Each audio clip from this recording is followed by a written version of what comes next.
please welcome the Governor of the State of Michigan, Gretchen Whitmer.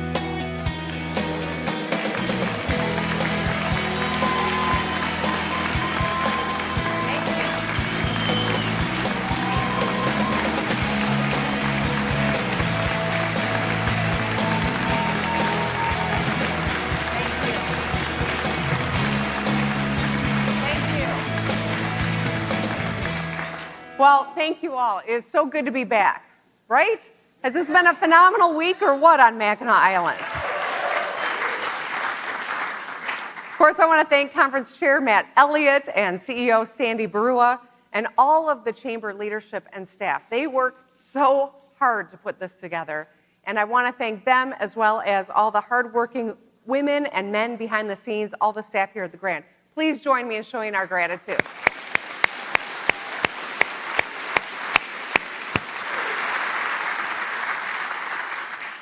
So 2 years ago, I spoke about political division, our need to come together to solve problems. Last year, I focused on the year 2100 and how we must act now to set up future generations for success. And so today, I'm going to combine those concepts and focus on growing Michigan together. Earlier today, I signed an executive order establishing a council to do just that. And today, I'll dig into what the council will accomplish, and if you stick around, we're going to make a little more news today. So just a heads up, before we get started, we have included pieces from some of Michigan's youngest and most promising artists throughout this presentation. Please feel free to contact their agents directly about purchasing options. As we approach the second quarter of this century, Michigan must actively work to grow our state's population, to spur economic growth, to lead the future of key industries like mobility and chips and clean energy, and ensure an exceptional quality of life at a great cost of living to everyone who calls this great state home. But first, I want to talk a little bit about what we have been up to. We've been pretty busy downstate. I see the Senate Majority Leader Winnie Brink sitting here. I think Speaker Tate is with us somewhere, maybe on the porch, but we have been working really hard and working together in a collaborative way. We made some promises last year, and we are keeping them. We quintupled the working families tax credit, putting hundreds of dollars back in people's pockets and lifting, that's good. And as you can see, we've lifted nearly 26,000 families out of working poverty. And I want to thank the Chamber, because this was something your advocacy made a difference on, and we got the shared priority done. We expanded advanced manufacturing and brought supply chains home. We made record investments in housing and community development. We ushered in robust small business growth, and we expanded Going Pro to help businesses upskill their workforce and continued working to find new ways to attract and grow talent here in Michigan. We grew our innovative bipartisan program, TriShare, to lower the cost of childcare and remove that barrier to employment. We made critical infrastructure upgrades at Selfridge Air National Guard Base, and I think it's so crucial that we continue our united effort to compete for more defense industry investments.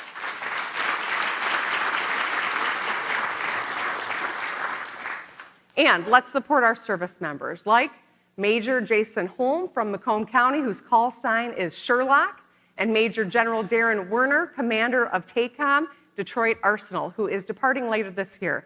We want to thank you both for your service to our state.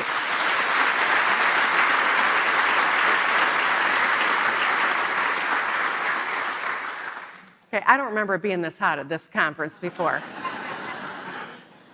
but it's great. I want to recognize Major General Paul Rogers. Last month, our Adjutant General and I traveled to visit our troops in Latvia. Latvia is Michigan's European partner, and I think a lot of people don't know that, but they are also one of the most crucial allies to Ukraine. And so it was a true honor to have traveled and shared some MREs with Michiganders on the front lines. You don't know how good you have it here at the Food at the Grand until you have MRE. And this year, I also signed some common sense gun safety prevention legislation. Yes.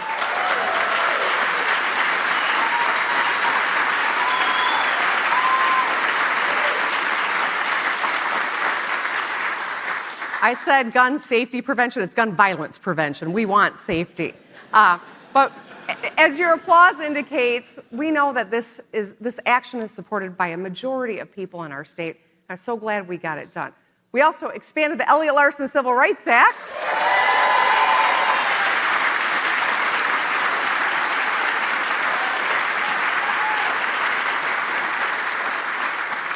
It's the right thing to do, and it's just good economics. The majority of us know that bigotry is bad for business. And the same goes for repealing outdated abortion bans. Your future workforce.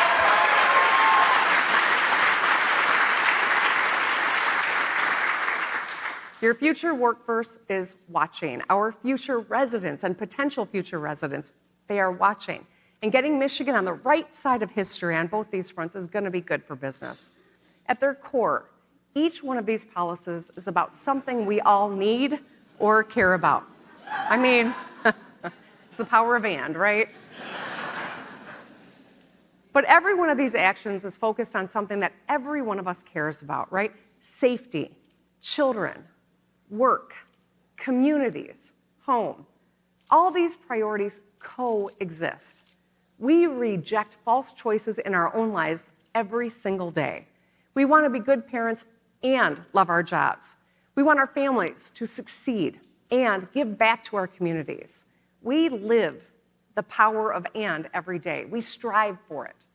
But too often, many think, whether they're in government or in the private sector, that they think of these decisions in a zero-sum way and get stymied by false choices. Environmental conservation or economic development. Quality of life or cost of living. Invest in the future or live in the now. I don't make choices like that. I don't have time for that, and I know you don't either. In Michigan, we can harness the power of and. We just look to our past as an example. In the turn of the 20th century, Michigan was home to 2.4 million people.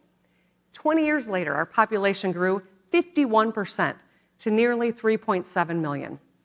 In 1970, it was 8.9 million people, a 140% increase in 50 years. That's what we are capable of. At that same time, household wages went up, and the middle class grew, and businesses made record profits, and powered groundbreaking innovation. Dutch immigrants established Holland, Michigan. The Great Migration of Black Americans left legalized oppression in the South for Detroit and a fair shot at a good life. The Finns shared Sisu with the UP, and Middle Eastern immigrants brought their rich culture to Dearborn and, of course, beyond. Look, we may be America's high five, right? But these are working hands. Generations of families built this state with their grit and hustle. We all know Michiganders put the world on wheels, and we assembled the arsenal of democracy. We've done a heck of a lot more than that, too. Heck, Michigan's been on the cutting edge of furniture design and healthcare. We are the birthplace of canned baby food and cereal, techno music and traffic lights. Because of Michiganders' past, like our parents and grandparents and ancestors, we defined so much of the last century. By learning from their example, we can lead this one too. And that's why I am more optimistic than ever about our future. We are a state on the rise. We're leading the future of mobility and chips and clean energy. We will dominate battery manufacturing by 2030. We're building semiconductor components from Ann Arbor to Bay City to the Keweenaw Peninsula. And as you can see, MLive is passionate about chips too. We're winning international investments in cutting-edge industries like hydrogen. And we are reimagining historic buildings into cathedrals of innovation like Michigan Central. And of course, we're continuing to fix the damn roads. While some states tell women what to do with their bodies, Michigan is protecting the fundamental right to make your own decisions.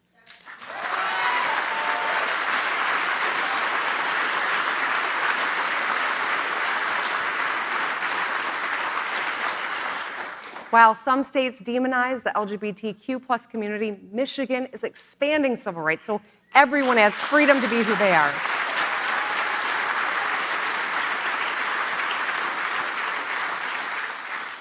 While some states wage war with Mickey Mouse or demean battery projects, we in Michigan will go anywhere and compete with anyone to bring jobs and businesses home, including going into states where their philosophy seems to be the power of or. In Michigan, we embrace the power of and together we will make Michigan a place where people want to build their lives, start a family, and pursue their entrepreneurial dream. When people move somewhere, it is the ultimate vote of confidence. It means they know they can build a bright future in that place.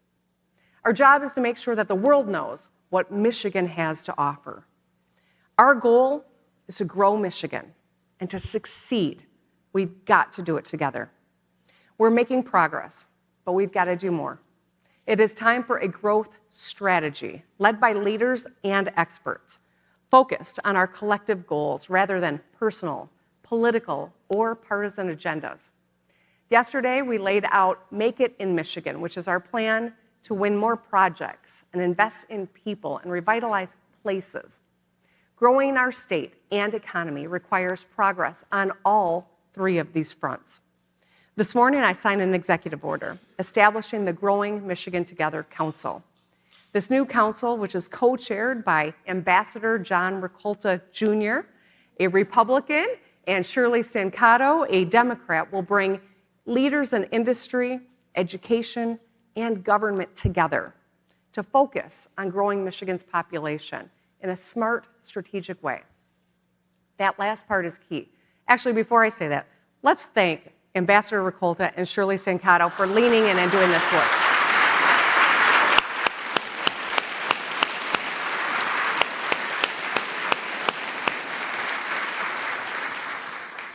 So the last part is key. We need strategic population growth so that we can grow our economy without ever sacrificing our quality of life or endangering our natural resources. And one of those resources is water. Now, Michigan is home to 21% of the world's fresh surface water, 80% of the fresh surface water in North America. In the decades ahead, the effects of climate change are going to accelerate, and Michigan will be a climate refuge. But our population goals cannot be cynically fueled by climigrants, right? These are people who migrate to Michigan because of climate change.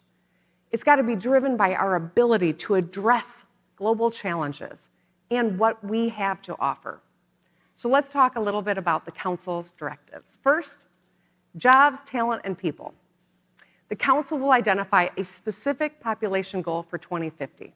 They will map out how to use all the different levers that we have: retention, recruitment, domestic migration, immigration, so that we can continue growing our economy and create upward mobility for everyone. They'll focus on how to build, attract, and retain a skilled workforce that can compete with other states and nations. We know talent drives growth, and we must create equitable paths to opportunity so Michiganders can get the good-paying jobs created by the cutting-edge companies we're competing to bring home. Next, infrastructure and places. We have made record investments in every kind of infrastructure, but we still have a lot of good work to do, especially if we have an increasing population. So the council will develop long-term funding solutions for transportation and water infrastructure so we can increase capacity and keep costs low. And finally, education. We must improve student outcomes at every level, from preschool through post-secondary. Yeah.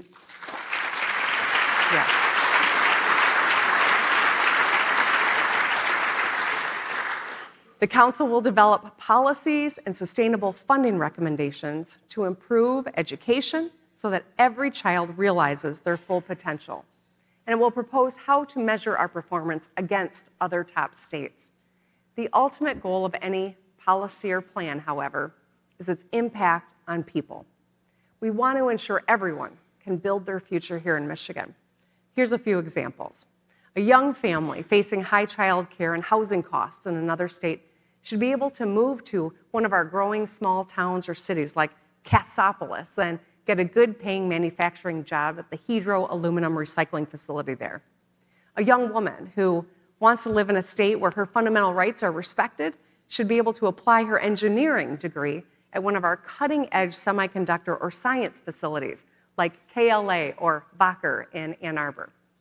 A couple of international students who met in one of our top-ranked academic programs can stay in Michigan, start a family, and apply their talents at one of the big three to help us lead the future of mobility and electrification. Blue collar, white collar, no collar, it doesn't matter. Everyone has a path to prosperity in the state of Michigan that we envision and we will work toward. The council will report. Yeah, thank you. So the thing we all know about John Ricolta and Shirley Stancato is they don't suffer fools and they don't have time to dither. They are going to get to work, and in 6 months with a cadre of additional experts and leaders, they will be presenting a report in December. And then we will act on as many of their recommendations as we can with a bipartisan support to grow Michigan together. In addition to this work, we need personnel embedded within state government, focused full time on the mission to grow this state. And that's why I'm excited to announce that Hillary Doe will be Michigan's first Chief Growth Officer.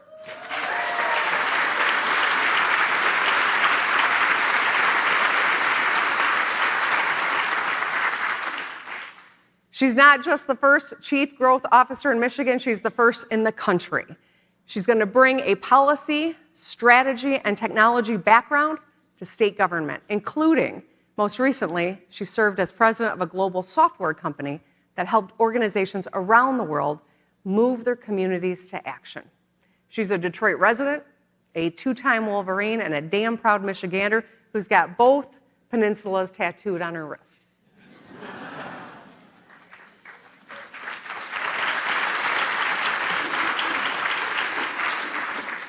So as Chief Growth Officer, Hillary will be housed within the MEDC. She'll work closely with the council to implement recommendations, chase funding, and bring stakeholders together. She'll lead a first-in-the-nation effort to tell Michigan's story of natural beauty, diversity, economic leadership. I'm excited for all of you to get to know and to work with Hillary and the council. So as you leave here tonight, or tomorrow wearing your sunglasses and popping an Advil,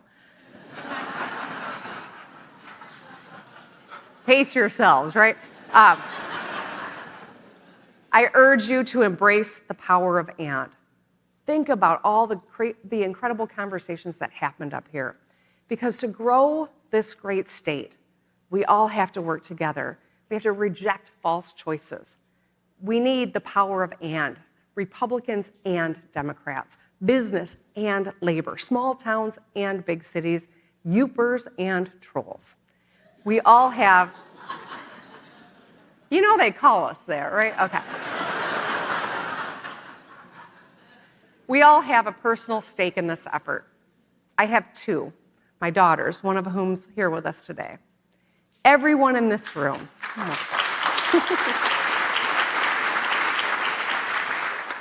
Everyone in this room knows someone, maybe even your own child, who went to college at one of our great universities and then started their career somewhere else. We need a plan to keep our kids here and bring those who have left back home and to lure others to make Michigan their home. We're building something special here, and we want everybody to be a part of it. I know every one of you considers the future when you make investments today. We all want Michigan to succeed.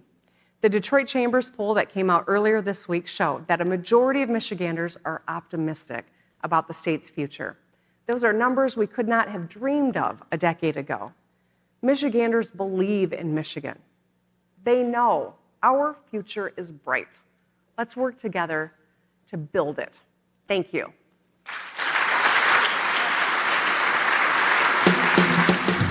Joining the governor on stage, please welcome back Sandy Barua.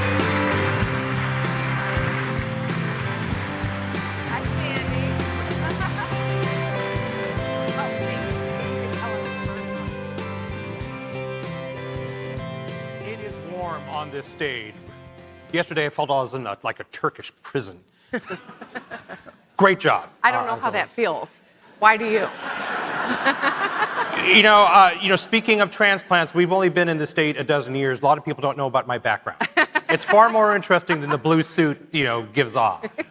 So, first of all, I'm so glad I get this opportunity to spend a few minutes with you because the overflow room is at the Pink Pony. You have filled the house, Governor. Speaking of transplants, we've been here a dozen years, and it's home, and we love it. And I'm so glad you're focused on population. So what I find interesting is that you're not going to serve on the commission yourself. Is that correct? Correct. Tell us more about the thinking behind that. So in order to make sure that we're setting Michigan up for long-term growth, we really need people outside of government because this is going to be an effort that's got to transcend any one administration. I will be governor for 3.5 more years, but this work has got to continue. And so it shouldn't be individual-driven. It shouldn't be party-driven. It really needs to be a focus on Michigan, on growing Michigan. I'll consider our work a success if we are on that trajectory and whomever comes after me picks it up and continues moving Michigan forward. So I didn't want it to be about me or about any individual. This is about all of us, and that's why I'm so grateful that Shirley and John were willing to take this on. They both wear a lot of hats. Neither of them suffers fools. They're going to get it done. And they're probably going to pull a lot of you into the work, and I'm really excited about it because this is about our state, not about any one of us, but it's about all of us. And the other thing I noticed that I was really excited to see about the council is that you've built it in a bipartisan way structurally with equal numbers of Democrats and Republicans from the legislature on this. Well, you know what? I know that we often get caught up in partisanship, and that's why I thought it was important to have real, robust representation from a lot of different perspectives. I don't, this isn't, like I said, it's not about my agenda, it's about our agenda, and I always feel like I make better decisions with real representation around the table. That's why we've done the work that we've done in this administration, but that's why we created this council the way that we did. And I had an idea of what we wanted it to look like, and then we started getting feedback from John and Shirley, and we changed it a lot. But I think it's a much better product already in terms of our vision and structure. And so I'm hopeful and I'm confident that philosophy will continue as they pick up the football and move it for the next 6 months. Well, I know them both well. I think you made terrific selections in both of them. So I'm really excited to see what that council does. So a big part of the work that this council is going to have to do and that you have already been doing is really focused on education. And the key that education is to the pipeline into our businesses, to keeping families here. So talk to us about what you have done, and then I'm going to ask you about what you're going to do in the remaining time as governor on education. So every one of us knows that at this conference, every year we talk about improving educational outcomes. And I'm glad that we do, but we have struggled as a state to make sure that we're really moving forward on improving outcomes for kids. And then, of course, despite being able to put some resources, long overdue resources into education of our kids, we had a pandemic. That was another disruption and incredible setback. So while we have closed the gap in terms of school funding from wealthy areas to areas that aren't as wealthy, we've built equity on top with more resources for at-risk and English language learners and kids with special needs. We still have work to do to improve outcomes and make sure that our kids have the wraparound services that they need to get back on track. As I talk to parents across Michigan, the preeminent concerns are around school safety, which is part of why we work so hard to get the common sense gun violence prevention bills done. They're worried about mental health, which is part of the reason that we've built in counselors and unprecedented resources for mental health supports for our kids.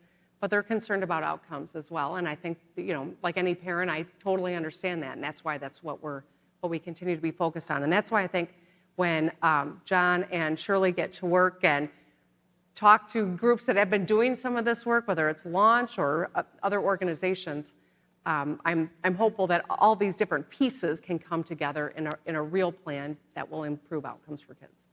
And then the next step beyond, our K through 12 system is the workforce training piece. And we've had lots of sessions here focused on workforce training.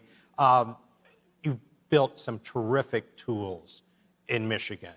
Going Pro, which you have expanded, Michigan Reconnect, Future for Frontliners. What do you see next in terms of workforce development, taking those who are already done with their K through 12 experience and getting them the skills that they need to walk into our businesses? So, there are a lot of great things that are happening across the state. I did the press conference yesterday, and, the folks that run Our Next Energy, we're talking about some of the great partnerships they have with some of the high schools to create internship opportunities for young people to see what is happening in cutting-edge technology and batteries in Michigan. Whether it is the Michigan Reconnect that we worked on so closely to create an opportunity cost-free for 25-year-olds and up to expand their skills. I proposed dropping that down to 21, which makes eligible like over Great. 300,000 more Michiganders. The Futures for Frontliners, Going Pro, and the Michigan Achievement Scholarship. This, hopefully anyone who's got a student graduating this week or next week all across the state, hopefully they filled out their FAFSA, because that's the key to unlocking thousands from the state to drop that cost of university, whether it's private or public or community college or any other path. You can make a good living in the state in a variety of paths, and that's part of what we're trying to level the financial barrier for people. And I would say for the employers out there, and most of you are employers, that the work that you can do to educate your employees about the Michigan Achievement Scholarship, the Detroit Promise. If your business is in Detroit, you've got Detroit employees. So many people don't know about these programs. I mean, it is one of the things that we found in our chamber poll is that 80% of Michiganders are completely supportive of for state support for 2 years of additional training beyond high school, but most people don't know about the Achievement Scholarship or any of the Promise programs. Right. Well, and I think it's interesting. Someone asked me, isn't that just free college? Isn't that like a big, liberal thing? I'm like, it's workforce training. Like, let's think about this in terms of what it really is going to mean to that individual and what they're going to be able to do when they get this set of skills. And that's getting into a better paying job and, making a life here in Michigan. Now, going back to the council, and I know you're not going to answer this question, but I have to ask it. So you must have some thoughts in terms of what it's going to take or some of the initiatives that it might take to start growing Michigan's population at a faster rate. I mean, I just want to be clear, we are growing. We're just not growing quite as fast as the rest of the U.S. I know you're not going to want to step in Shirley and John's way, and trust me, I don't want to get in their way either. I'm scared of both of them. But any thoughts that you have at this early stage? I have some assumptions, but I want data. I want expertise that is informing the work. And I don't profess to have all of the answers. That's why I'm soliciting real thought leaders to make a table that they've got a lot of some real recommendations that are a Michigan plan for growth. Not one person's or another, but a Michigan plan for growth. Okay. So I celebrated the fact that you had this bipartisan approach to this council. It's great. You have signed over 1,000 bipartisan bills as governor. And I just learned that. That is a stunning number.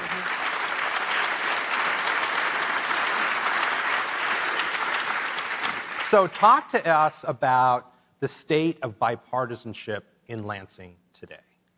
So, obviously there's been a real shift at the Capitol, and I'm grateful that I've got some wonderful partners with whom to work. I'm building relationships with both minority leaders.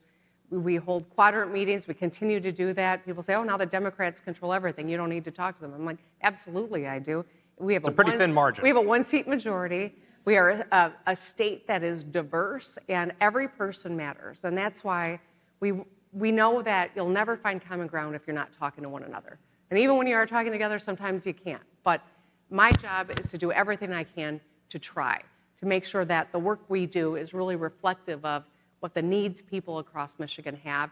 It doesn't matter where you live. It doesn't matter what your political philosophy is. I took an oath to lead the state of Michigan to solve problems and set us up for success, and I think all voices are important.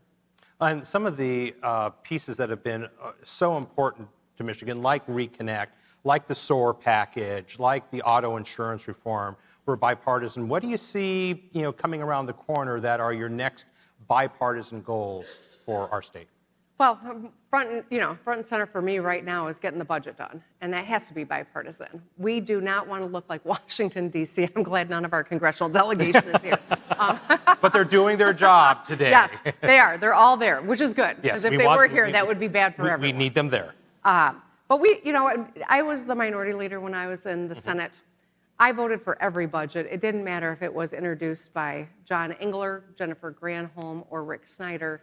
The state of Michigan budget is important for every single one of us. It's about public safety, it's about education, it's about the roads, and everything else. And that's why, this is front and center, and it's got to be bipartisan. It's got to get immediate effect so that we don't let the people of Michigan down in terms of doing the fundamentals. Next up, I'd love to do some work when it comes to climate and shoring up energy and making sure that Michigan is competitive and doing our part to address climate change. So there are a lot of different things on the list, but I'd put those kind of front and center for what I see as immediate needs that we need to make some progress on. So moving to economic development, we had the SOAR package, which was terrific, and now our friends at Business Leaders for Michigan have dropped a very compelling package of kind of a holistic economic development reform.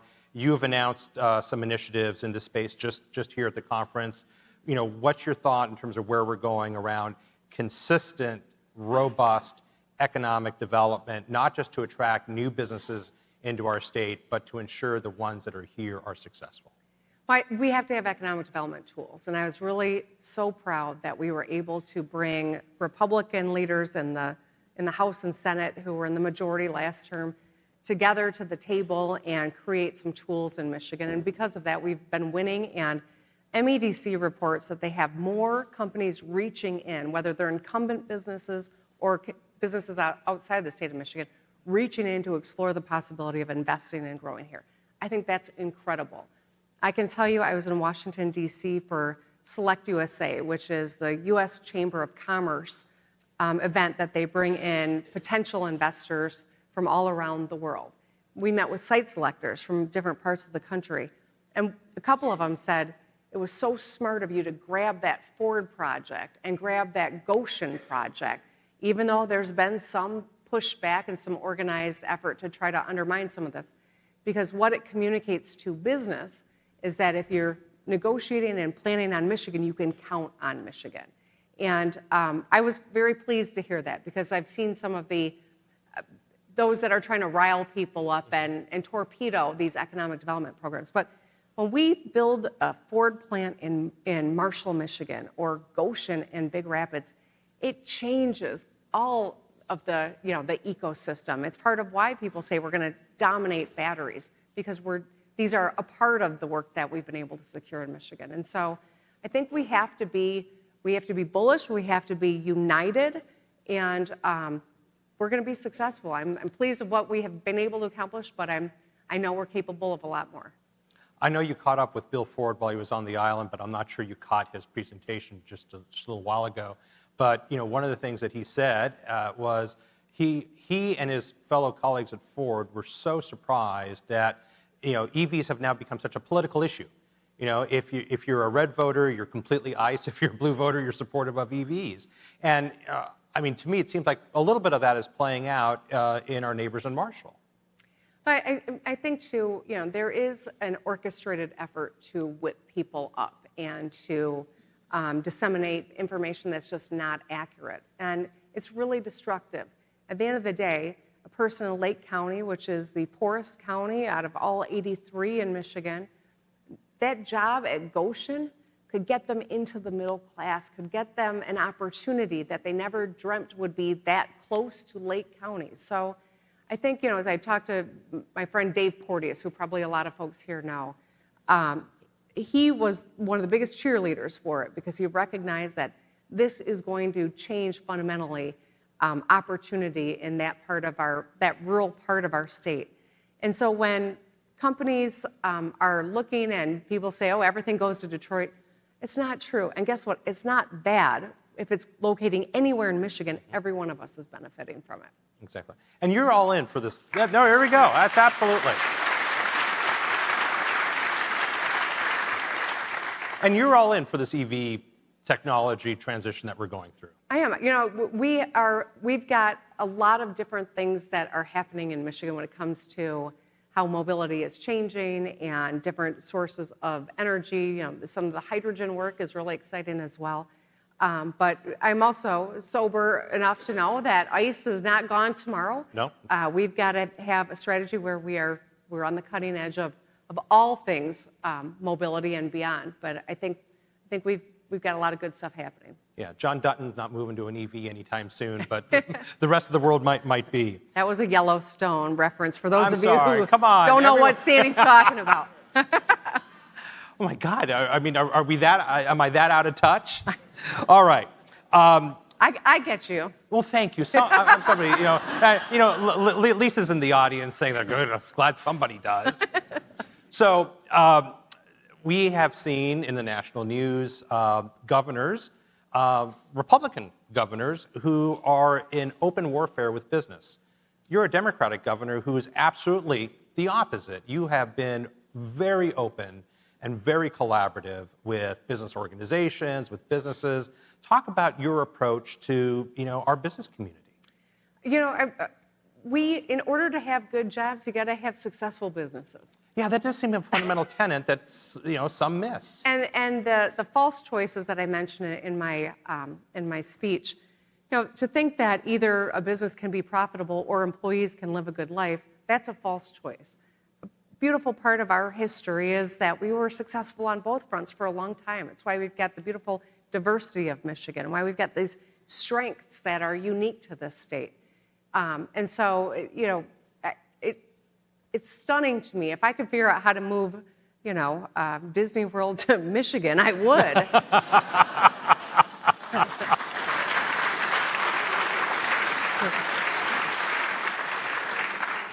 Well, I think our auto industry would be very interested in the world of tomorrow or whatever it's called there. So I think that you can do that. So you were reelected by an incredibly impressive margin. You are now, year 6? 5. Year 5, thank you. So you got 3 years left. 2 questions. First question, as you look back, you've had a very successful run. What are you most proud of? We've gotten a lot of really great things done. When I signed the Elliott Larson expansion, I signed it with my oldest daughter, who is a gay woman, standing next to me. And it was one of those moments I don't get very emotional often. Pretty, stoic personality by genetics, I think. But that was a moment that I really thought, my goal, like every parent here, my goal is I hope my kids will choose to make their lives in Michigan. And I have 2 daughters, and being able to make their own decisions about their health and their futures is important to them, but also the ability to know that you won't be discriminated against for my oldest. And so that was a personal moment where I felt really proud and grateful that I'm here and we were able to make that progress together. And you guys were a big part of it, too.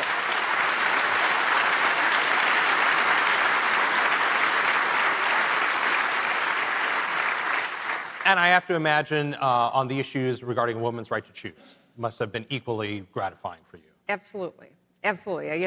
Those are 2 fundamentals. I would not encourage my children to move anywhere where they might not have the ability to make their own decisions about their bodies or might be discriminated against because of who they love. And so those are 2 things I think our people in their generation are watching closely. I know my girls are. I know a lot of their friends at school are, and young people across the country are. And so I think that's important, not just for us, but for our future. And these are economic issues, too. It matters to business. So, looking forward. I'm excited. I remember being up here last year, and I was talking with Coach Izzo, and I said, Tom, are you able to engage in the gun conversation? Tom, he's a youper. He does not weigh into a lot of political issues. And he said, you know what, Gretchen, I am, because I'm in the KMA phase of my career. And I was like, KMA? I see the MSU president sitting there, so maybe I shouldn't have said that. You know what the A is, and the first two are kiss my. But he said, I am. I'll use my platform. And this was before, obviously, the shooting that played out on Michigan State's campus. And so just to see how liberated he felt. And I have a little taste of that myself. I wouldn't say I'm in the KMA phase. I got 3.5 serious years of work to do. But you can say it out loud. I'm excited. We had Mark Cuban on this stage. I heard. The bar has been reset on the language at the conference. So let it fly, Governor. To think everyone was clutching their pearls when I said fix the damn roads, right? By the way, her comms team is back there, and I'm going to get beat up as we leave here. No, it's liberating, though. You know, I've got 3.5 years. There's a lot yet to do. I am excited about some of the great things that are happening in this state. I'm sober about the real challenges ahead, but it feels good to be here right now, and I'm going to do everything I can every day, every minute that I'm in this office to make sure that we set Michigan up for success, and then I'll hand it off to whomever comes next.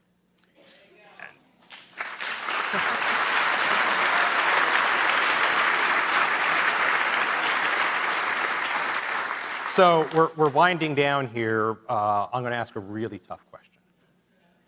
Yes? What's your favorite part about being governor of Michigan? You know, I do this work. It's a tough question. It is. I do this work because I love people. I really do. And I think during the pandemic, being so isolated, it was hard for every single one of us. But I get my energy from people. I get my inspiration from people. And, you know, as hard as many politicians don't like the campaign, I love it because it moves you around. It gives you opportunity to learn and to listen. And that is my favorite part of the job. So before we end, I want to end with whatever final thoughts you have for our statewide and frankly global audience today. But I just want to thank you, but I also want to thank your family for the public service. It's not just you, but your entire family serves. It's a sacrifice for you all. Thank you for giving back so much. Mark and Sydney are with us today.